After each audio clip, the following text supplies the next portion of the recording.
നമ്മൾ ഇന്നത്തെ ക്ലാസ്സിൽ ഡിസ്കസ് ചെയ്യുന്ന അടുത്ത ടോപ്പിക്ക് ഫണ്ടമെന്റൽ പ്രോഡക്ട്സ് എന്ന് പറഞ്ഞ ടോപ്പിക്കാണ് നമ്മൾ ഇന്നത്തെ ക്ലാസ്സിൽ ഡിസ്കസ് ചെയ്യുന്നത്. നോക്കിയട്ടെ, കൺസിഡർ n ഡിസ്റ്റിൻറ്റ് സെറ്റ്. നമ്മൾ n ഡിസ്റ്റിൻറ്റ് സെറ്റിനെ കൺസിഡർ ചെയ്യുന്നു. A1 A2 എക്സെട്ര an എന്ന് പറയുന്ന n ഡിസ്റ്റിൻറ്റ് സെറ്റിനെ കൺസിഡർ ചെയ്യുന്നു. A fundamental product of the set, ഈ സെറ്റുകളുടെ ഫണ്ടമെന്റൽ പ്രോഡക്റ്റ് എന്ന് പറഞ്ഞാൽ is A set of the form. ഏത് ഫോമിലായിരിക്കും എന്നത്? A1 star intersection A2 star intersection A3 star intersection AN star. ഈ രീതിയിലായിരിക്കും ആ സെറ്റുകളുടെ ഫണ്ടമെന്റൽ പ്രോഡക്റ്റ് വരുന്നത്. അവിടെ A1 star A2 star A3 star എന്ന് പറയുന്നില്ലേ, അതിനെ നമുക്ക് ജനറൽ ആയിട്ട് AI സ്റ്റാർ എന്ന് ഡിനോട്ട് ചെയ്യാം. AI സ്റ്റാർ എന്ന് പറയുന്നത് ഒന്നുകിൽ A ആകാം, അല്ലെങ്കിൽ AI സ്റ്റാർ എന്ന് പറയുന്നത് A കോംപ്ലിമെന്റ് ആകാം. ഓക്കെ, എന്ന് പറയുമ്പോൾ A1 എന്ന് പറയുന്നത് നമുക്ക് ചിലപ്പം നമ്മൾ A ആയിട്ട് എടുക്കും, ചില സിറ്റുവേഷനിൽ A1നെ നമ്മൾ എന്തായിട്ടും എടുക്കാം, A കോംപ്ലിമെന്റ് ആയിട്ട് എടുക്കാം. ഓക്കെ, അതുപോലെ ഐയുടെ പ്ലേസിൽ നമ്മൾ 2 ആണ് കൊടുക്കുന്നതെങ്കിലോ ചില സിറ്റുവേഷനിൽ A2നെ നമ്മൾ A ആയിട്ട് എടുക്കും, ചില സിറ്റുവേഷനിൽ A2നെ നമ്മൾ എന്തായിട്ട് എടുക്കും, A കോംപ്ലിമെന്റ് ആയിട്ട് എടുക്കും. മനസ്സിലായല്ലോ? അപ്പം ഇങ്ങനെയാണ് നമ്മൾ ഡിനോട്ട് ചെയ്യുന്നത്. അപ്പം ഇങ്ങനെയുള്ള സെറ്റുകളുടെ ഈ ഒരു പ്രോഡക്റ്റിന് A1 star intersection A2 star intersection A3 star intersection AN star, ഈ ഒരു പ്രോഡക്റ്റിനെയാണ് നമ്മൾ fundamental product of the set A1 A2 et cetera AN എന്ന് പറയുന്നത്. ഓക്കെ, ഇനി എത്ര സെറ്റ് ഉണ്ടോ അതേ raise to n fundamental products ആയിരിക്കും ഉള്ളത്. ഓക്കെ, അപ്പൊ നമുക്ക് n is equal to 3, n 3 ആണ്, 3 സെറ്റേ ഉണ്ടെങ്കിൽ അവിടെ നമുക്ക് എത്ര ഫണ്ടമെന്റൽ പ്രോഡക്റ്റ് എഴുതാൻ സാധിക്കും? 2 cube equal to 8 fundamental product എഴുതാനായിട്ട് സാധിക്കും. n is equal to 2 ആണെങ്കിലോ, n is equal to 2 ആണെങ്കിൽ നമുക്ക് 2 squared equal to 4 fundamental product എഴുതാനായിട്ട് സാധിക്കും. ഓക്കെ, ഇനി ഏത് രണ്ട് ഫണ്ടമെന്റൽ പ്രോഡക്ട്സ് എടുത്താലും അതെങ്ങനെയായിരിക്കും? ഡിസ്ജോയിന്റ് ആയിരിക്കും. നമ്മൾ ചിലപ്പം 8 ഫണ്ടമെന്റൽ പ്രോഡക്റ്റ് കാണും, ചിലപ്പോൾ 4 ഫണ്ടമെന്റൽ പ്രോഡക്റ്റ് കാണും. എന്നിന്റെ എണ്ണത്തിനനുസരിച്ച് ഫണ്ടമെന്റൽ പ്രോഡക്റ്റ് എണ്ണം മാറും. n2 ആണെങ്കിൽ 4 ഫണ്ടമെന്റൽ പ്രോഡക്റ്റും n3 ആണെങ്കിൽ 8 ഫണ്ടമെന്റൽ പ്രോഡക്റ്റ് കാണും.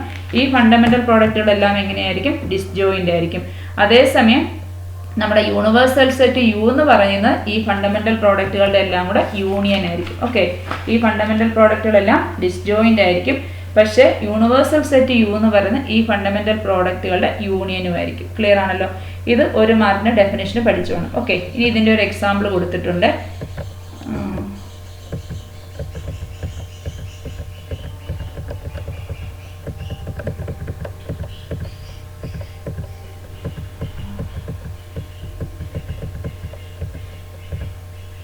Okay, ഇതിന്റെ example, the following figure is the when diagram of 3 sets A, B, C. എയും ബിയും സിയും 3 സെറ്റ്, അതിന്റെ ഒരു വെൻ ഡയഗ്രത്തിന്റെ പിക്ചറാണ് ഈ കാണിക്കുന്നത്. അതറിയാം നമുക്ക് എങ്ങനെ വരയ്ക്കേണ്ടതെന്ന്. A, B, C അതിന്റെ ഒരു വെൻ ഡയഗ്രത്തിന്റെ പിക്ചർ വരയ്ക്കാൻ വേണം ആദ്യം റെക്റ്റാങ്കിൾ വരയ്ക്കുന്നു, യൂണിവേഴ്സൽ സെറ്റ് CU വരയ്ക്കുന്നു, അതിനുശേഷം A എന്ന് പറഞ്ഞ സെറ്റ് വരയ്ക്കുന്നു, എയും ബിയും കൂടെ ഇന്റർസെക്റ്റ് ചെയ്യുന്ന രീതിയിൽ B വരയ്ക്കുന്നു. ഈ ഇന്റർസെക്റ്റ് ചെയ്ത പോർഷൻ A ഇന്റർസെക്ഷൻ B ആണ്. പിന്നെ എയിലും ബിയിലും കൂടെ പാസ് ചെയ്യുന്ന രീതിയിൽ അടുത്ത സെറ്റ് C വരയ്ക്കുന്നു. അപ്പം ഈ പോർഷൻ A ഇന്റർസെക്ഷൻ C, ഈ പോർഷൻ B ഇന്റർസെക്ഷൻ C, ഇത് A intersection B intersection C വരുന്ന രീതിയിൽ വരയ്ക്കുന്നു. ഇതാണ് എയും ബിയും സിയുടെ വെൻ ഡയഗ്രാം എന്ന് പറയുന്നത്. അപ്പം ഇതിന് നമുക്ക് എത്ര ഫണ്ടമെന്റൽ പ്രോഡക്റ്റ് ആണ്? എയും ബിയും സിയും 3 സെറ്റ് അല്ലേ, അപ്പൊ n is equal to 3 ആണ്. n is equal to 3 ആണെങ്കിൽ 2 raised to 3 is equal to 8 fundamental product ആണ്. ഓക്കെ, ഈ 8 ഫണ്ടമെന്റൽ പ്രോഡക്റ്റുകൾ എന്തായിരിക്കും? ഡിസ്ജോയിന്റ് ആയിരിക്കും. ഈ 8 ഫണ്ടമെന്റൽ പ്രോഡക്റ്റുകളുടെയും കൂടെ യൂണിയൻ എടുത്താൽ എന്ത് കിട്ടും? യൂണിവേഴ്സൽ സെറ്റ് U കിട്ടും. ആ 8 ഫണ്ടമെന്റൽ പ്രോഡക്റ്റുകൾ ഏതൊക്കെയാണെന്ന് നോക്കിയാട്ടെ. അപ്പൊ ഫണ്ടമെന്റൽ പ്രോഡക്റ്റ് നമ്മൾ എങ്ങനെ എഴുതുന്നത് നോക്കിയേ. ആദ്യത്തെ സെറ്റ് സ്റ്റാർ എടുക്കുന്നു, അതിന്റെ ഇടയ്ക്കത്തെ സിമ്പൽ n വരും. അടുത്തത് A2 സ്റ്റാർ എടുക്കുന്നു, അത് കഴിഞ്ഞിട്ടും ഇന്റർസെക്ഷൻ വരും. അടുത്തത് A3 സ്റ്റാർ എടുക്കും. ഓക്കെ, അപ്പം അതിന്റെ ഇടയ്ക്ക് എല്ലാമുള്ള ഓപ്പറേഷൻ ഇന്റർസെക്ഷൻ ആയിരിക്കും. അപ്പൊ ആദ്യത്തെ fundamental product A1 intersection B1 intersection C എടുക്കുന്നു, അല്ലെ A intersection B intersection C. എയിലും ബിയിലും സിയിലും കൂടെ കോമൺ ആയിട്ട് വരുന്നതാണ് ആദ്യത്തെ ഫണ്ടമെന്റൽ പ്രോഡക്റ്റ് P. രണ്ടാമത്തെ എടുക്കുമ്പോൾ A intersection B intersection C complement. നമ്മൾ ഫണ്ടമെന്റൽ പ്രോഡക്റ്റിന്റെ ഡെഫിനിഷൻ പഠിച്ചപ്പോൾ പറഞ്ഞു AI സ്റ്റാർ എന്ന് പറയുന്നത് ഒന്നുകിൽ A ആകാം, അല്ലെങ്കിൽ എന്താകാം? A complement. അതായത് C കോംപ്ലിമെന്റ് വന്നു. മൂന്നാമത്തെ product A intersection B intersection C വന്നു.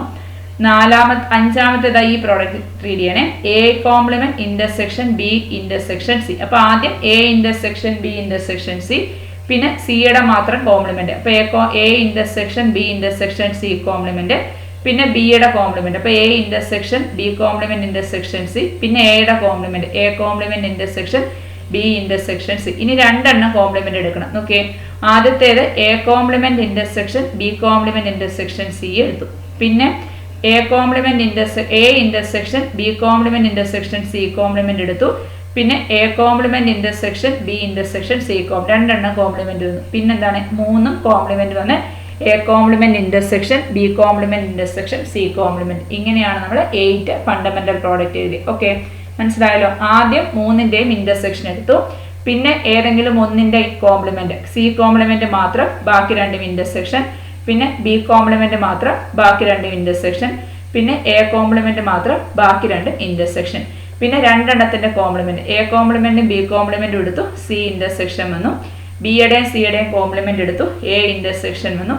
എയുടെയും സിയുടെയും കോംപ്ലിമെന്റ് എടുത്തു, ബി ഇന്റർസെക്ഷൻ വന്നു. പിന്നെ അടുത്ത എന്താണ്, മൂന്നിന്റെയും കൂടെ കോംപ്ലിമെന്റ് എടുത്തു. ഇതാണ് 8 പ്രോഡക്റ്റ് എന്ന് പറയുന്നത്. ഈ 8 പ്രോഡക്റ്റും കൂടെ ചേരുന്നത് യൂണിവേഴ്സൽ സെറ്റ് യു ആയിരിക്കും. ഈ 8 പ്രോഡക്റ്റും എങ്ങനെയായിരിക്കും, ഡിസ്ജോയിന്റ് ആണ്. ഇതിനെ നമ്മൾ എങ്ങനെയാണ് വെൻ ഡയഗ്രം ഉപയോഗിച്ച് കാണിക്കുന്നത് നോക്കിയേ. വെൻ ഡയഗ്രം ഉപയോഗിച്ചായിരിക്കും. ഇതാണ് യു എന്ന് പറയുന്ന സെറ്റ്.